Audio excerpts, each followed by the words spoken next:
मुबारक New Zealand, एक बार फिर आपने बताया कि आप टीम जो है वो एक कराकेदार और ज़बरदस्त टीम है और आप जो हैं वो बड़ी ज़बरदस्त बैटिंग बॉलिंग परफॉर्मेंस देते हैं। और एज अ कंप्लीट टीम अगर कहा जाए तो इंडिया और न्यूजीलैंड अभी जो है T20 में हो जाए, ODI में हो जाए, बड़ी बड़ी अच्छी टीम है, बड़ी बेस्ट टीम है।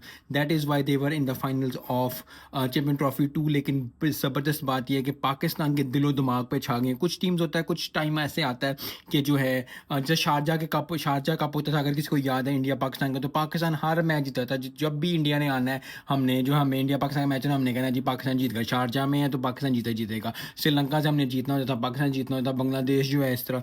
तो बहुत दफ़ा ऐसे स्नैरियोज बन जाते हैं। साउथ अफ्रीका और ऑस्ट्रेलिया का मैच हो, एक वो जो फाइनल वर्ल्ड कप का निकाल के जो मैचेस हों, वो मैच साउथ अफ्रीका ने हाईएस्ट स्कोर भी ऑस्ट्रेलिया के खिलाफ किया था। तो उस तरह की भी जो चीज़ें हैं वो याद रखनी होती हैं। लेकिन कभी कभी होता है कि कुछ टीम्स जो हैं वो हावी जाती हैं, न्यूजीलैंड पाकिस्तान पे सर दिमाग पे हावी।